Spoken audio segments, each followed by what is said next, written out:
আসসালামু আলাইকুম ওরহমতুল্লাহ। কলিজার ফেসবুক বন্ধুরা, ইউটিউব ভাইয়েরা, যে যেখানে আছেন সবাইকে জানাই অন্তঃস্থল থেকে শুভেচ্ছা অভিনন্দন। আমি আজকে সূরা মুহাম্মদের 15তম আয়াত আলোচনা করব। আপনারা যে যেখানে আছেন এই পবিত্র কোরআনের ভিডিওগুলা অবশ্যই সাবস্ক্রাইব করে দিবেন এবং ফেসবুকে শেয়ার করে দিবেন, যাতে করে লক্ষ কোটি জনতা এই কোরআনের অথেন্টিক কথাগুলো শুনতে পারে। তারা শুনে যে সওয়াবটুকু অর্জন করবেন, আপনি সাবস্ক্রাইব করে শেয়ার করে তার সেই পরিমাণ সওয়াব পাবেন।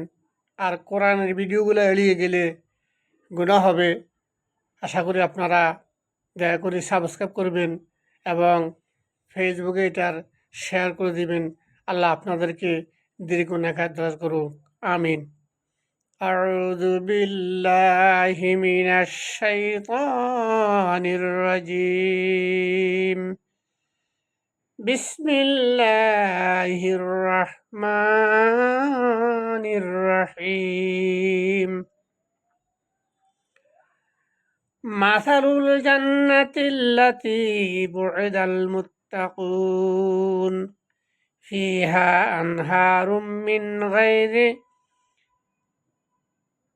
آسن وأنهار من غير لبن لم يتغير طعمه وأنهار من خمر لذة للشاربين وأنهار من عسل مصفى ولهم فيها من كل الثمرات ومغفرة من ربهم.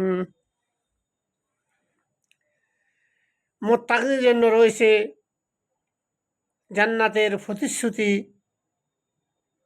তার অবস্থা এই যে তার মধ্যে স্বচ্ছ নির্মল পানির নহর বইতে থাকবে, এমন সব দুধের নহর বইতে থাকবে যার মধ্যে সামান্য কোনো পরিবর্তন বা বিকৃত আসবে না। শরাবের এমন নহর বইতে থাকবে পানকারীদের জন্য, যা হবে অতীব সুস্বাদু, এবং বইতে থাকবে স্বচ্ছ মধুর নহর। এছাড়াও তাদের সেখানে থাকবে সব রকমের ফল এবং তাদের রবের পক্ষ থেকে থাকবে ক্ষমা। সুবহানাল্লাহ। প্রিয় ভিউয়ার্স, প্রিয় গাইজ, এই সূরা মুহাম্মদের 15তম আয়াতের মধ্যে আল্লাহ বলেছেন জান্নাতে 7টি নহর থাকবে। প্রথমটা হলো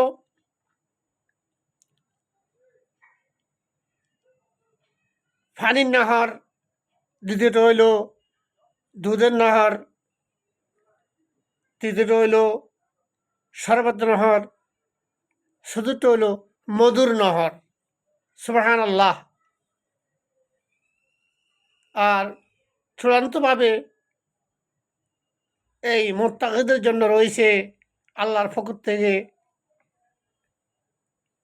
ক্ষমা। আল্লাহ তাআলা আমাদেরকে এই সূরা মুহাম্মদের 15তম আয়াতের কে আমল করে যেন আমরা 4টি নহরের সব নহরগুলি আমরা ভোগ করতে পারি। আল্লাহ আমাদের সবাইকে সেই তৌফিক এবং ঈমানি জজবা দান করেন। আল্লাহ রাব্বুল আলামিন আমাদেরকে পূর্ণাঙ্গ ইসলামের পথে পরিচালিত করেন। সে আশা প্রত্যাশা সবার দীর্ঘ নেখাত কামনা করে আজকে এখানে শেষ করলাম। ওমা তৌফিক ইল্লা বিল্লাহ। আসসালামু আলাইকুম ওয়া রাহমাতুল্লাহ।